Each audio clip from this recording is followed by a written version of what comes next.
Thank you all for having us. So we are the last discussion of the conference. Everyone has already had lunch, which means that we have to be very, very entertaining. And equally, I'm going to be hopefully getting a lot of questions from you. Feel free to send in your questions to say that you think that what I and DJ are saying is completely made up and incorrect, and to disagree completely. I'd love to have a little bit of tension on the stage. Absolutely. So DJ, you were the. It's either that, or we're all just going to repeat tweets from the White House. we're just going to do dramatic. Which readings. We could literally do at a pace of 1 a minute. That's right. Okay, so you were the first data scientist for President Obama. Before that, you were the chief scientist at LinkedIn. You were at Skype, you were at PayPal, you were at eBay. You were even a faculty member at the University of Maryland. And so my question is, what do you keep doing wrong that you have to move so frequently from employer to employer? Yeah. It's like the job ranking matching algorithm gone wrong. Right. So in fact, we looked at this. We looked at this at LinkedIn. And we looked at how often you are likely to switch in the first 10 years of your career. Because when people put in data to LinkedIn, they don't only put in for just this year, they put in their full resume. Right. And we looked at it over time. And if you look at how often people, or how many jobs people are going to have in the first 10 years, it is increasing on this incredible curve. So basically, if you were 30, 40 years ago, you were staying with one company for the first 10 years, no matter what. Like that was your job. Nowadays, you're pretty much, just a few years ago, you were staying there about 4 years. And that's typically what you see with the stock options. Yeah. And then it's been dropping down below 2 even, to about 1 and a quarter. Even outside of tech, So here's the interesting part. That curve is a little bit steeper, first derivative, second derivative, just a slightly different, or off-shifted for West Coast, but it is also true for the East Coast, and it is true internationally. Interesting. Yeah. So I was just ahead of the curve. That's right. That's right. You're very gifted that way. Okay, so let me ask you this question. So everyone in this room, they love data science. They love thinking about data. They love convincing other people that this is cool. When you come into the government, or when you come into companies and middle managers or perhaps resistant to data, how do you get people genuinely enthusiastic about making data-driven decisions? Mm-hmm. Because everyone can mirror the talk, but particularly in government, I gotta imagine, that's a tough boulder to push up a hill. It is. So most of the times, the challenges about what it takes to be data-driven is cultural. It's almost always cultural. It's very rarely the first problem is some technical or complexity of a problem. And Hillary Mason and I wrote a little kind of book about this. It's available on Amazon. It's free to download, literally because what we realized is that this is happening everywhere. And so we wrote this thing, and then we mailed it to every CIO and CEO out there to basically start talking about what is preventing a data scientist from actually being helpful and being able to do it. And our analogy almost is like all good things tied to Star Trek, the original version. And because like the version of that we joke about is like, you've got this captain on the bridge, it's kind of all the bravado. I don't know where it would have fell in the previous speaker's graph there of like creative and managerial, but the Kirk-like aspects. Good hair, I don't know. But what it was is whenever Kirk had a problem, the first thing he would ask is, Spock, what do you think? And Spock always has one of two answers: curious or fascinating. And then there's a long debate and actually a lot of discussion where McCoy, Bones jumps in and they have the kind of the classic kind of banter. But the part there that's interesting I love how detailed this is with the Star Trek. It totally is, because 9 levels of Inception. and not to mix metaphors, but we did. Thank you, nerds. The nerds have got my back. We will rule. Oh, yes. But the part there that's interesting is you look at that model and you say to the classic boardroom, you're like, why isn't there a Spock? There's a Spock on the bridge, but why isn't there a Spock in the boardroom? Right. And there's all this data and decision-making process that's happening, but there's no one there that has context to interpret it and translate it and make sure that you're actually being increasingly data-driven. And that stems from this whole idea of how do you get people bought in that this is a good idea. And that starts with small decisions and being able to help in small ways that lead to cascading bigger things. To sort of prove the value of what you're doing. So can I give you an example? Yeah. So after Ferguson and the activities and the policing and this very hard, intense civic activism that was happening, there was this question of what should we be doing? And so the data and technology, different teams of the White House said, hey, we think we got some ideas. And that's classic, this is a civil rights kind of classic question. So they'd be like, why are you people here? Now, the first thing that matters is if you're the chief data scientist, it's kind of hard to kick you out of the room. So at least you know, if you show up, you're kind of there. So they just stopped telling you where they're meeting. and so that's the first problem. But what happened was President Obama created a task force called the Task Force on 21st Century Policing. And out of that came this set of recommendations that said, shouldn't we be thinking about technology in novel ways? And what could we do? Body cameras, et cetera.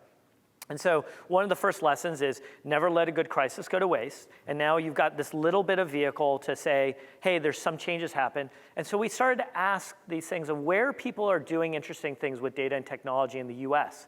And we found amazing things. Like one of them, for example, is in Miami-Dade, where literally what they do is they have their healthcare system, they have the criminal justice system, and they just share the data between the criminal justice system flowing into the medical system because of privacy and responsibility of data.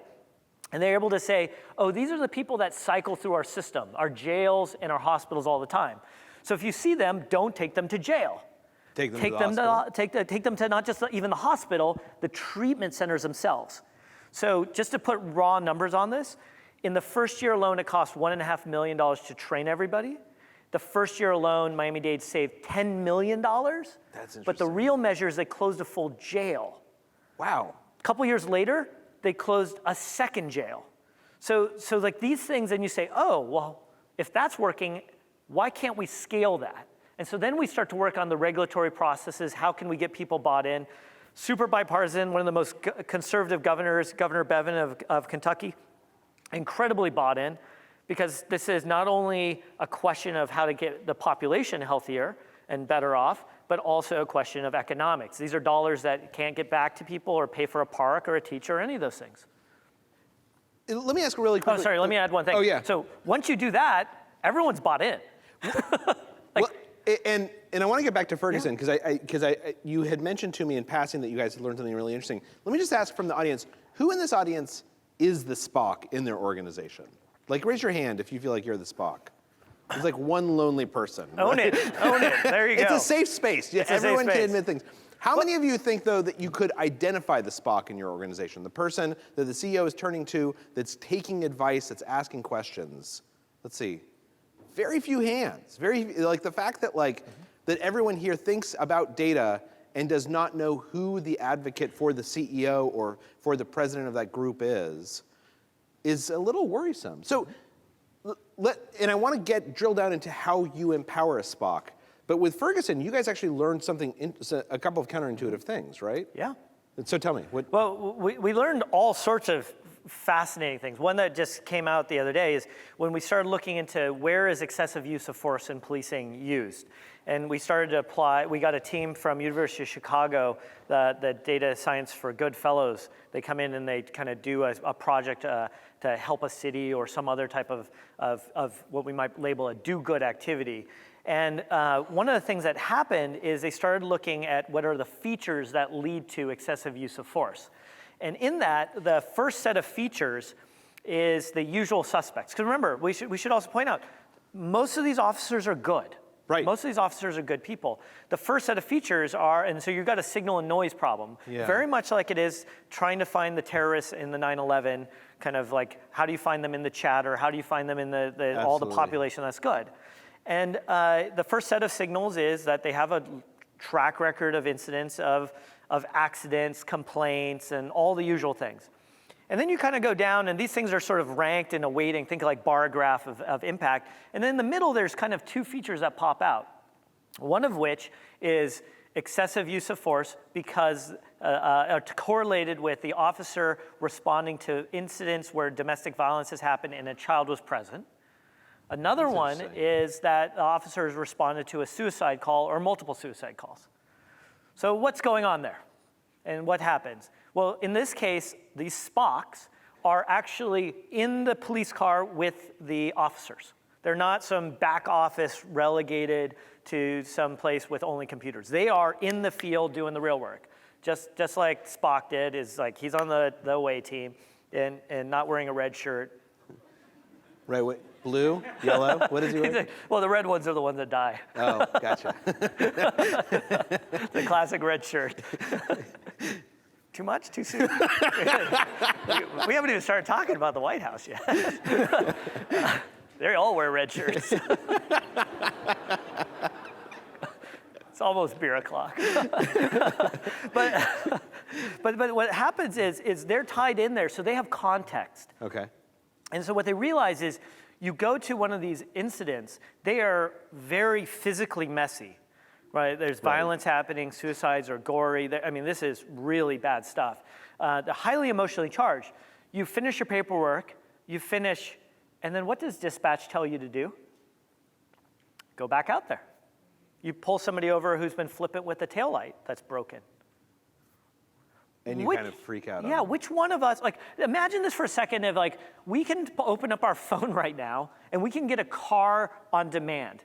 And it's gonna route it's gonna route through traffic, it's gonna show you where it is in real time, it's gonna figure out all the stuff, and it's gonna tell you exactly how many minutes it's gonna take to get there. It's gonna have the rating, it's gonna have all this stuff. Yet, our dispatch system can't take into account when an officer needs time to decompress. That's really interesting. Like, when we talk about people analytics and we talk about actually taking care of people through technology, we have to fundamentally ask, when does the technology work for us versus against us? And a lot of times we're putting these technology solutions, like in a call center, just go faster, go faster, go faster, without asking the question of actually, how could you empower and build the technology in a way to be a superpower for the human and the officer, the citizen, everybody? Okay, so I want to drill down on this, and this actually relates to a question that just came in. There's actually two questions. The first is, I never had a cheesesteak. Is it as good as they say it is? I'm not certain you have an answer on that. With whiz. Yeah, that's the answer. But the second question, which I think is more germane, is someone was asking, lots of companies are data-driven in finance and marketing and capital allocation, but not in people matters. Like, why is that? How do we change that? And the way that I tie this to Ferguson is, I'm imagining if I'm a cop, and I've spent my entire life as a cop, and you come in, and you say, I can help you shut down jails, I say, great. I love that perspective. But then you say, and by the way, I know what your officers need better than you do. Mm-hmm. You need to give them a break after they've been to a suicide scene. Right. I'm gonna say, thanks, buddy. Yeah. Like, how many suicides have you been to? I know cops better than you do. How do you go in and make the persuasive case in a way? Is it a question of incentives? Is it a question of habits? How do we change a system when the system basically thinks you're not in a position where you can actually make a data argument to me because I think you're full of it? Yeah. Well, you're raising one of the most important points about what does it take to be effective. Too often, technology, as either technologists or a vendor solution, come in and say, trust me. Just give me access, just take our solution, it'll all be better. That's a surefire way for failure. It also comes in with an approach that is almost too many times one size fits all, rather than an approach of saying, let's do this together. The first thing I teach any data scientist is you have to make this a team sport. It's a we problem. The we problem is sitting down jointly with the other team. When we became the most effective in the White House was not because I was working on a problem, it was because myself and like Valerie Jarrett, who was running all the criminal justice stuff, and I working together. Or the Secretary of Defense and I were working on some problem together. He's got an approach, I've got an approach, we're battling out. One of the most fascinating ones for me was we were working on what was the third White House report on big data, which is addressing civil rights and the risks that there are in civil rights. Many of the things that are now we're seeing being talked about and the concerns we were highlighting, including racial bias as well as misuse of data and those type of things. And I was working with Roy Austin, who is a phenomenal civil rights lawyer, and he started on one side of the spectrum of like, we need to hammer on the companies and do everything. And I started over here as the classic technologist. And by the time we worked so much together, we actually ended up like this. Huh. And we sort of sat back one day and we said, how is it that we actually swapped roles here? And we realized I didn't actually understand all of the implications that predominantly the black community is facing right now with respect to data, and how much the lack of data coverage, that there's a fact that 1 million black men were not counted for in the last census, and we're about to undermine the census again, so we don't give them access to rights, to civil rights that everyone else has. We talk about shootings like in Parkland, but there are shootings that are happening all the time in the inner cities like Chicago, and we don't even tabulate those, we don't count those, that there's a disparity, and that we're making that disparity worse. And he's looking at it and saying, wow, you can actually do these things with technology? That's stuff that could give us incredible scale. Like we haven't had that kind of superpower. And so finding that place where we can work together is what carries us forward. And that is specifically why President Obama did create the role of a chief data scientist. And it's not just a role for just his presidency. It is designed to be a role going forward for the rest of the United States' tenure. How's that going right now? The United States or the role? Chief data scientist, U.S. Yeah, so the Trump administration has committed to filling the role. They unfortunately have not. They also do not have a science advisor or a chief technology officer. It's really hard to get all those resumes in the mail when people keep on quitting who are supposed to deliver the mail. We told them that's why we built LinkedIn, but who's viewed my profile? I mean, Jonathan McBride here, who was here yesterday, I mean, he was heavily instrumental in convincing me and my family to pick up and move to take the role in the White House. And the amount of effort and energy that went in to the previous administration recruiting people is astonishing. And just for clarity, I served also in the Bush administration. And there's many things in any administration that you may not agree with. But there's always an opportunity to serve the population as long, and the whole country, so long as the team gives you the opportunity to take your skills, connect those skills with mission, and provide you the resources to actually allow that to happen. Yeah. So let me ask, because I know from the conversations I've had in hallways with folks in this room, one of the big questions, particularly for people who work inside companies, is it's great to say you should have a couple of like small wins that you can hand off to prove that this idea makes sense. It's great to sit down and have conversations. But practically, if I'm trying to convince my CEO or my board that they need a Spock, how do I do that? Like in the companies that you have seen that have made a transition to that, what is the thing that convinces them to make the transition? Yeah, the first one that's there is the disruption that we're about to see because of data and technology is just starting. So normally we think about the big revolution that's about to change due to AI, machine learning, data science, and automation. You lump all these things kind of together. We think, oh, the self-driving car. That's not where we're going to see the big change and disruption. The big change we think of, like the bank tellers. That's not where the change is also going to see happen. That bulk of these big buildings that you see where banking is happening, those white-collar jobs, those are going to disappear. And why is that? Now, there's a long series of things that are required to give credit or do anything, and there are lots of steps. But these steps are very repeatable, and they take minor amounts of judgment at the end of the day. And those portion of those jobs are about to just get totally wiped out. You look at Wipro or these other kind of Infosys or companies that are offshore, they're highly, the primary motive is like small code changes or testing of these things. Those jobs are totally going to get annihilated. So if you're not using data to figure out how to innovate and see the next thing, you're already ripe for disruption. So if I care about my workforce then, and I see the fact that this is coming down the pipeline, what do I do? Like, what are the skills that I go out and I teach my, $20, $25 an hour employees or my middle managers, right? How do I prepare them for that? Right. So the first thing that needs to happen is we have to accept that the disruptive change is about to happen, and it's happening far faster than we thought. And the version of this, like when we were working on the questions around artificial intelligence in the Obama administration, the big question that we were facing was how concerned should we be about a general sentient, general AI, some kind of thing that may, Skynet, if you will. Right.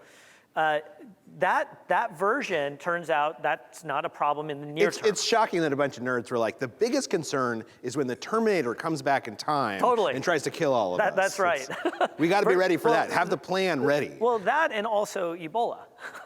But in a shockingly painful, like we should actually talk a little bit about this, is because the next generation of healthcare is actually going to be predominantly driven by data and technologies. But let me, before I digress to that point, the big thing here is that what happened is we realized, specific AI, this idea of some particular process being replaced by automation is going to be very fast, is going to take over very fast, and there's going to be some disruption. We went and presented that to President Obama, and he came back and he said, I don't think you guys get it. And this is like a number of us who are pretty well certified in these areas. We said, are you sure? And Mr. President? Said, Mr. President. And he said, yeah, go back and see what you do. And we went back and we took a look and we thought, oh my gosh, this change is going to happen far faster than we appreciated. And since we have left, that group of people has gotten together and we said, oh my gosh, it's even happening faster than we thought. So what do companies need to do? You need to look internally and say, what are we going to do as a company for our existential crisis of what's going to happen with scale, the bottom line, managing the workforce, all those things. But there's another one, which is this is an existential crisis of a form of democracy and humanity. Right. In China, the workforce that is primarily powered Foxconn and others is going to be replaced by robots. Yeah. Here, we have to figure out what do we do. So what I would like to see is all the major corporations start getting together and asking these questions. How do we ensure that there is a pathway for our workforce, and what is that going to look like? Another big component of this that we have to start empowering, and the difference of, is there's a big difference in the workforce between experience and wisdom. Experience is what you get by just sitting there and doing it. Wisdom is what you take away by reflecting on the process and knowing what to do. If companies start to just carte blanche think about implementing solutions of data and machine learning AI without preserving wisdom, that is a recipe for a short-term failure.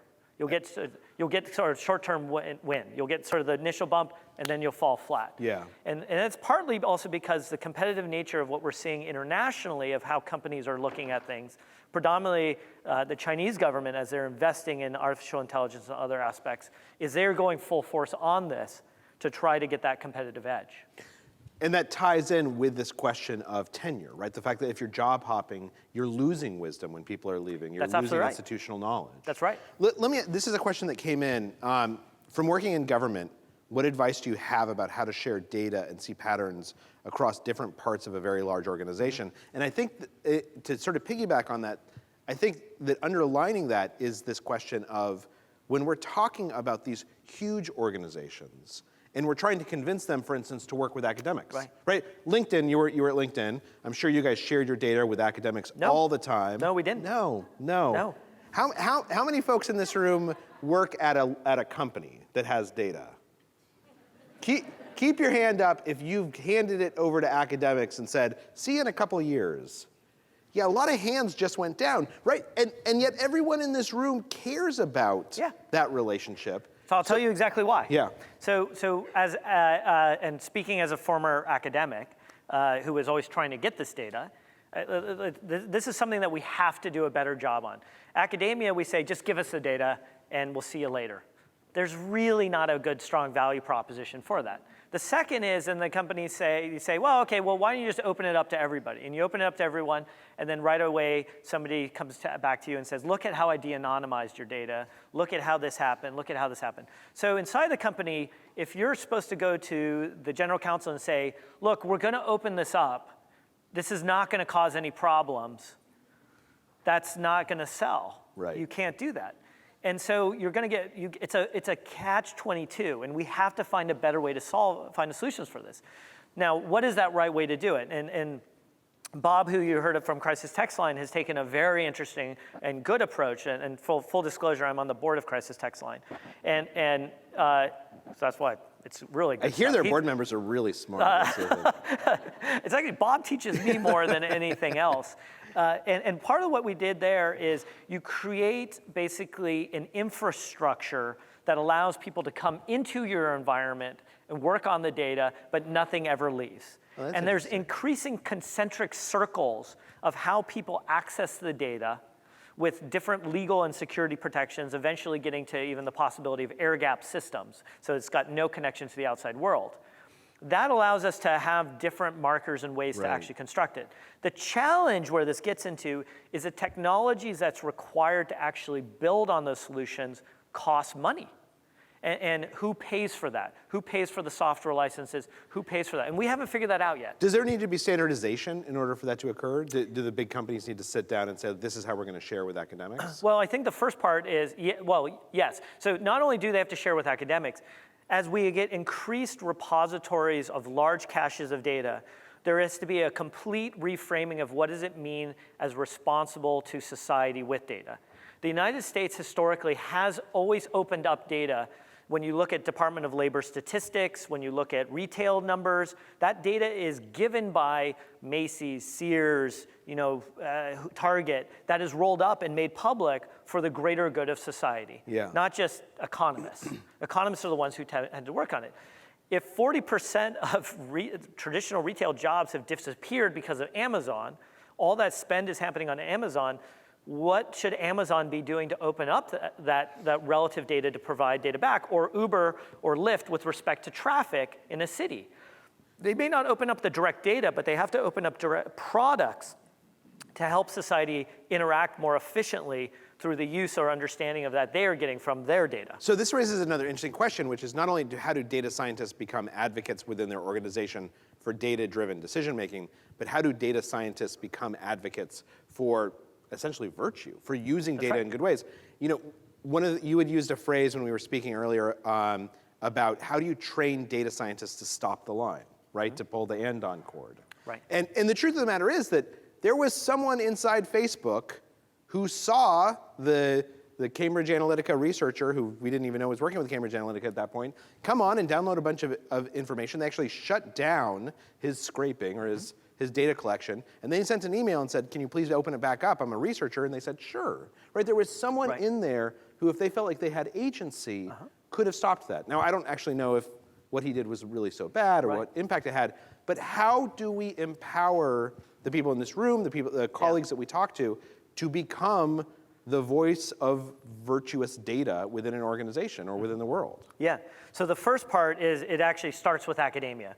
The throughput and the training that happens of students through academia is the starting point. So every data scientist, every technologist, doesn't matter if you're in the business portion, you're in the physics or the economics portion or the biology, you must be trained in security and ethics. That's interesting. And you can't be trained as an elective. It's a stunning, when you learn about databases, they teach you databases, but they don't teach you about injection or overflow attacks, which is sort of standard common way of attacking a system nowadays. The fact that you don't learn about how something you might be building is about to get used against you is crazy. You don't teach somebody who learns appropriately about firearms a separate class about firearm safety from the firearm itself. You have to learn those simultaneously. The same way when you learn about how to drive a car, there's a separate class that says, okay, now we'll learn about driver safety. You learn them integrated. There's an integrated curriculum.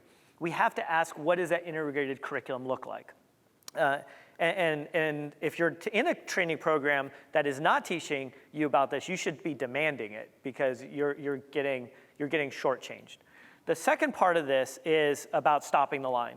And data scientists need to start asking the first question of what is the guiding principles of data scientists? What does possibly an oath look like? And how do we hold ourselves with accountability? That is unclear, but we need a lot more work to be done with that. Third is it looks increasingly like we need some kind of whistleblower program. And That's that whistleblower program may be internal inside a company, some kind of dissent channel in and-on court, or it may be something that is external, like through the Consumer Finance Protection Bureau, or some type of state regulatory body, or something that is done in partnership with some third-party group that needs to be stood up, like a Better Business Bureau or something. But we have to start asking what those things are.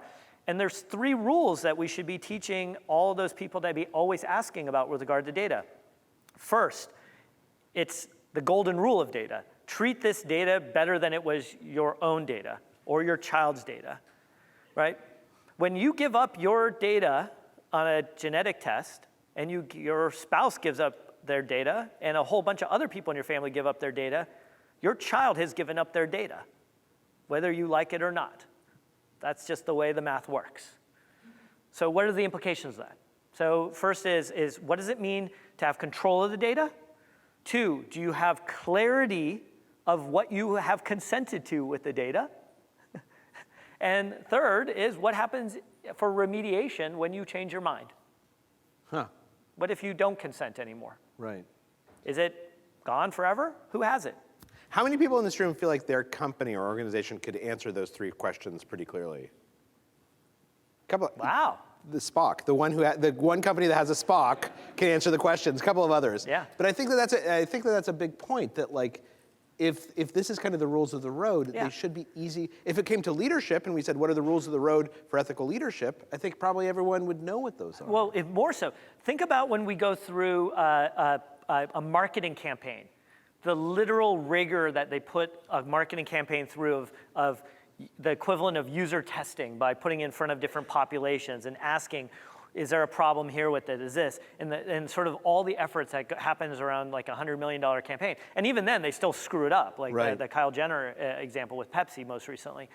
But even with that, there is none of that rigor that is happening around data and technology products. But that's because the tech is kind of the Wild West. Data is the Wild West, right? We are innovative because we are not constrained by the rules of old industry. How do we walk that line between being responsible, with avoiding weaponization of data, and still encouraging this creativity and this innovation that, frankly, we're living the benefits of from the last 20 years? Absolutely. So you use the exact right word, which is weaponization. And so I feel maybe very fortunate or very paranoid that I was partly trained at Los Alamos. So I grew up in the shadow of people who actually created the atomic warhead. And watching and listening to them about their stories and also reckoning with what they had created and unleashed. I got to read the journal of one of the wives of one of the low-level workers who was actually working on this, and her expressing her concerns of what this has done and what has humanity created. Huh.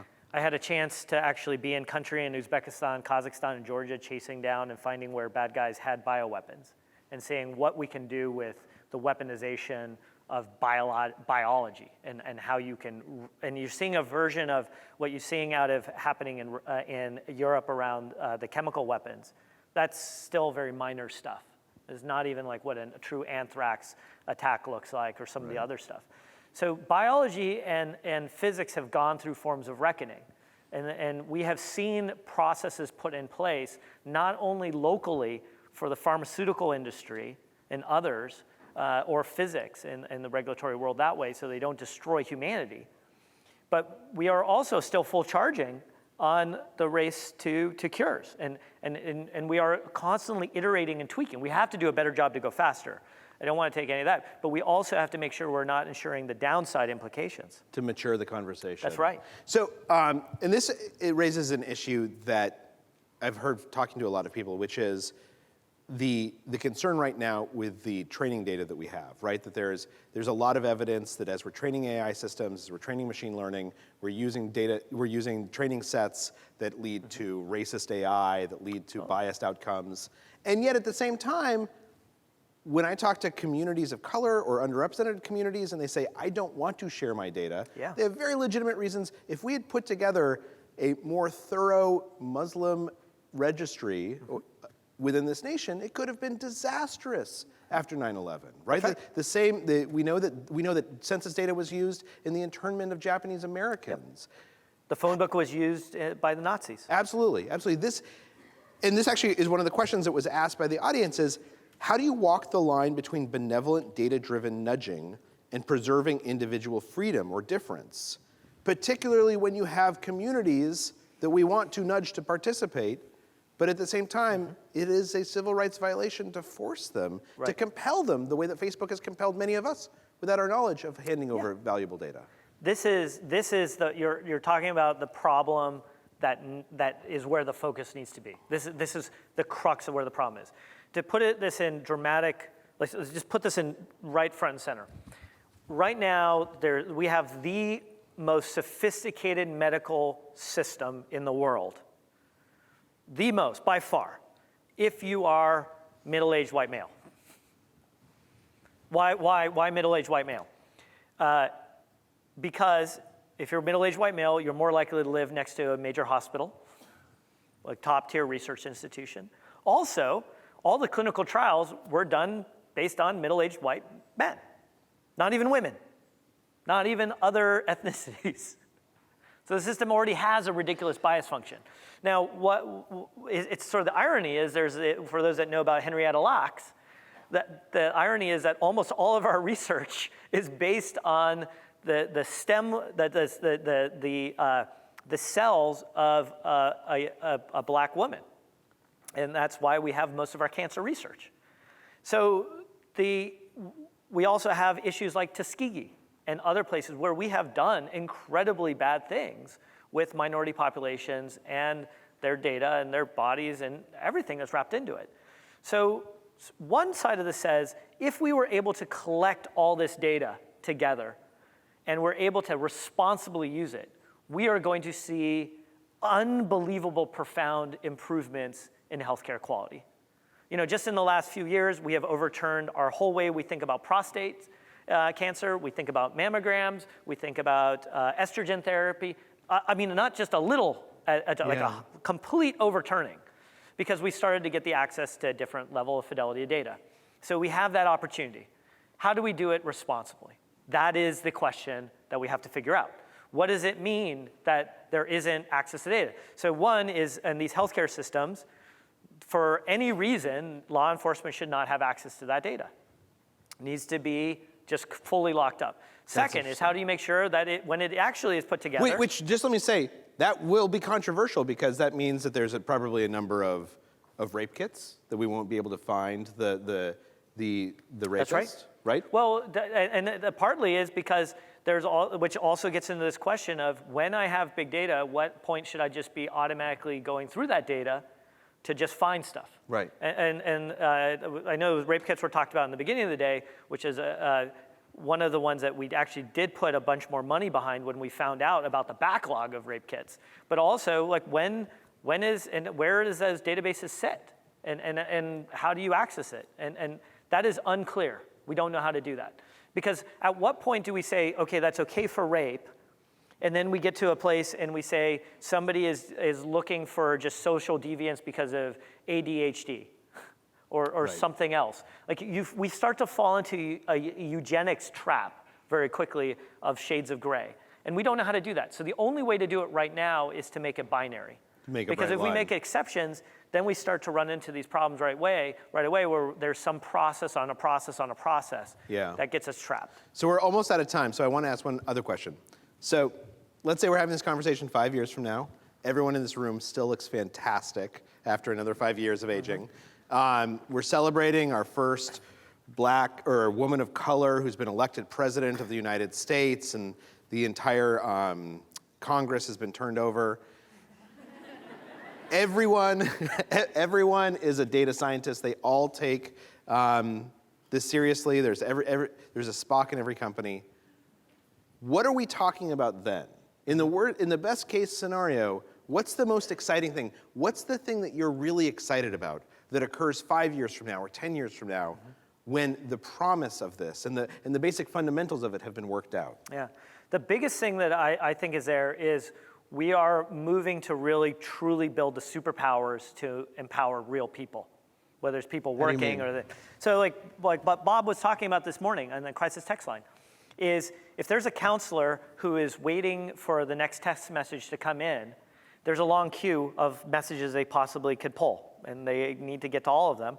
But if they say the word aspirin, and they're some 16 to 18 times more likely to be in the act of committing suicide, pick that one first.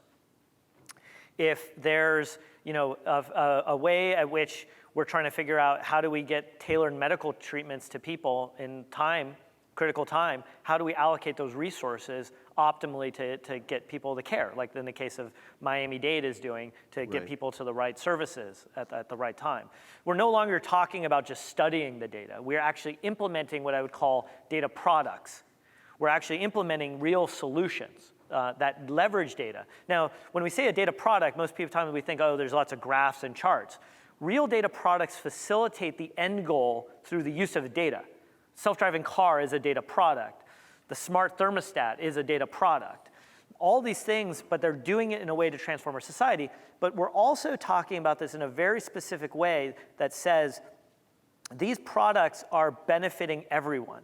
They're not just benefiting one population. And the way I encourage all of you to take this framework is we should fundamentally not take a technology as either radical nor revolutionary unless it benefits every single person. That's interesting. Right now, we build amazing technologies, and they benefit those of us that can afford them or have the luxury to grow up in certain portions of our society.